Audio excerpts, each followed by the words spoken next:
Hello friends, welcome to my channel daily dose with MD में आपका स्वागत है। आज की कहानी एक पौराणिक कहानी है। गायत्री मंत्र हमारे साथ साथ ओम भूर्भुवस्सुः तत्सवितुर्वरेण्यं भर्गो देवस्य धीमहि धियो यो नः प्रचोदयात्। गोस्वामी तुलसीदास जी जब रामायण का निर्माण करने लगे तो उनके मन में एक विचार आया कि इतना बड़ा ग्रंथ जिसके जहाज पर बिठा करके संसार के प्राणियों का उद्धार किया जा सकता है, उसे बनाने के लिए मुझे क्या करना चाहिए, इसके लिए किस शक्ति का सहारा लिया जाना चाहिए। उन्होंने यह कहा कि भवानी शंकर की वंदना करनी चाहिए और उनकी सहायता लेनी चाहिए। उनकी शक्ति के बिना इतना बड़ा रामचरितमानस जिस पर बिठा करके अनेक मनुष्यों को भवसागर से पार किया जा सकता है, कैसे संभव होगा। उन्होंने भवानी और शंकर की वंदना की। पश्चात उनके मन में एक और विचार आया कि आखिर भगवान शंकर है क्या, शक्ति कहाँ से आ जाती है, क्यों आ जाती है, उद्धार कैसे हो सकता है। ऐसे अनेक प्रश्न तुलसीदास जी के मन में उत्पन्न हुए। उनका समाधान उसी श्लोक में हुआ जिसका कि मैंने आप लोगों के सम्मुख विवेचन किया। भवानी शंकरो वंदे, भवानी और शंकर की हम वंदना करते हैं। ये कौन है?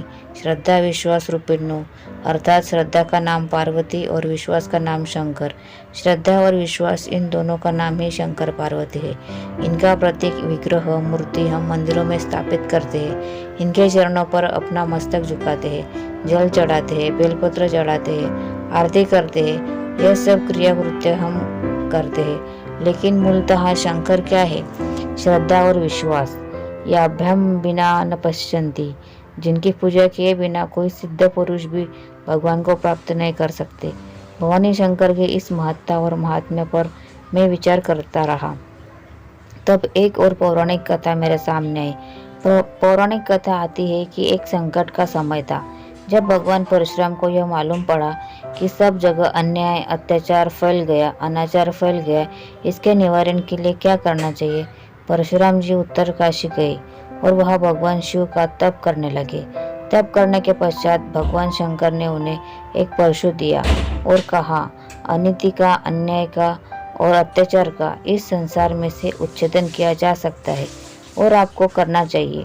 भगवान की ऐसी महत्ता और ऐसी शक्ति का वर्णन पुराणों में पाया गया है, पर आज हम देखते हैं कि वह शक्ति कुंठित कैसे हो गई। हम शंकर को पूजा करते हैं, पर समस्याओं से घिरे हुए क्यों है? शंकर की शक्ति वरदान हो करके सामने क्यों नहीं आती? शंकर के भक्त होते हुए भी हम किसी तरीके से मिलने और पददलित होते चले जाते हैं। भगवान हमारी कब सहायता कर सकते हैं? ये विचार मैं देर तक करता रहा। 18 पुराणों का अनुवाद मैंने संस्कृत से हिंदी में किया है। उसमें से शिव पुराण की एक कथा मुझे याद आई, जिसने हमारे शंका का समाधान कर दिया कि भगवान शंकर सहायता क्यों नहीं करते हमारे, क्यों नहीं उनकी शक्ति का लाभ मिलता, क्यों उनके चमत्कार हमें दिखाई नहीं पड़ते। जबकि शंकर भगवान के भक्त जिन्होंने क्या से क्या अनुदान प्राप्त किए हैं, जो भी तप करने के लिए खड़ा हो गया वह न जाने क्या से क्या प्राप्त करता चला गया। हम और आप जैसे शिव उपासक उस शक्ति को प्राप्त न कर सकते हो, ऐसी बात नहीं, पर कहीं न कहीं चूक रह जाती है, कहीं न कहीं भूल रह जाती है। उस भूल को हमें निकालना ही पड़ेगा और निकालना ही चाहिए।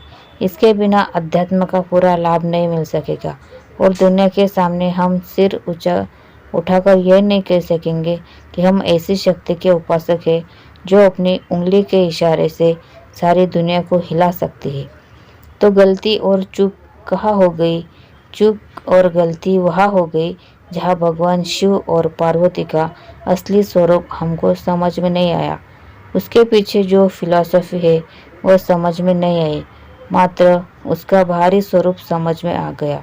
भगवान शंकर का भी एक कलेवर है और एक प्राण, एक बहिरंग स्वरूप है और एक अंतरंग स्वरूप है।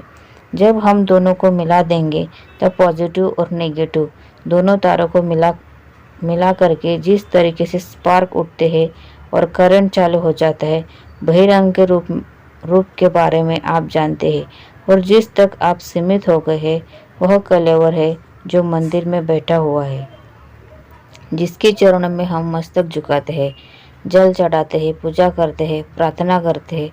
आरती उतारते हैं और जय जयकार करते हैं। यह बहिरंग कलेवर, इसकी भी सख्त ज़रूरत है, परंतु यही सब कुछ नहीं है। हमें अंतरंग रूप के बारे में भी जानना चाहिए। तो फ्रेंड्स, आपको ये तुलसीदास जी का कहना कितना समझ में आया, तो प्लीज़ कमेंट में बताइए और मेरे वीडियो को लाइक, शेयर और सब्सक्राइब ज़रूर करिए। Thanks for watching.